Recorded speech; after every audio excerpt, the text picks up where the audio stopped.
Estou aqui agora com o Dr. Bolívar Lamoullier.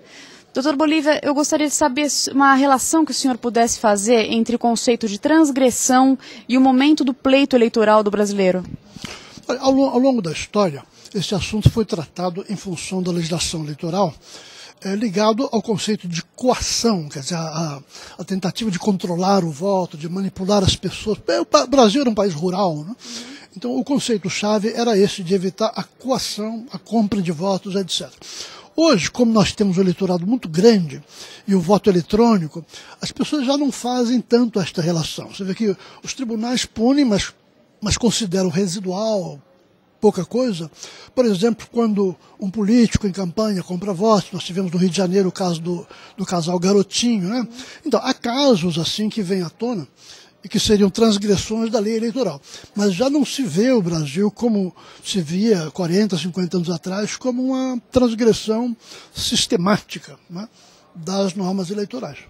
Tá certo. Nesse momento que nós vivemos, parafraseando o nosso atual presidente, o país nunca foi tão cheio de escândalos no caso agora. Isso significa que, na sua opinião, a população está mais condescendente ou está mais crítica em relação a transgressões na política? Essas duas coisas e mais uma que eu vou falar. Eu acho que não acho que a população esteja mais condescendente. Eu acho que o país ficou muito difícil realmente, país urbano, né? Com carências muito grandes. As pessoas tinham uma expectativa de melhorar de vida à medida que o país se industrializasse, virasse um país médio do ponto de vista econômico. Essa expectativa não se cumpriu, ou se cumpriu em medida muito inferior ao que se esperava. Então, tudo isso levou a muita decepção, né? Os costumes do país, acho que se relaxaram, não estou falando da moral privada, mas se relaxaram muito, né? A escola perdeu força moral em relação aos estudantes, a igreja perdeu força moral em relação aos fiéis, e por aí vai, né?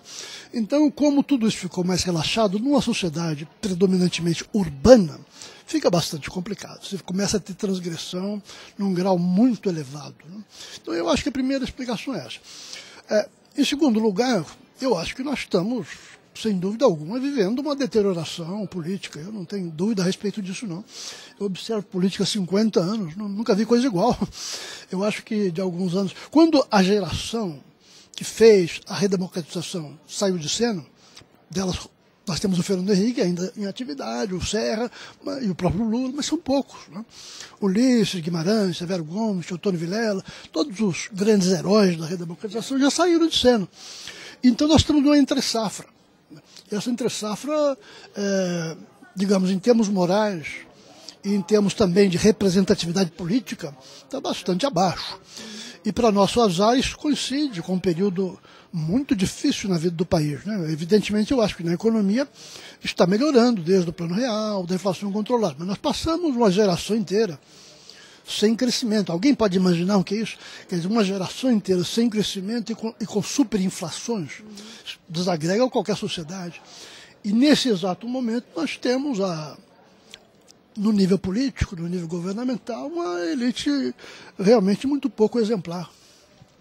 Tá certo. Muito obrigada pela sua entrevista, doutor. Prazer, foi um prazer.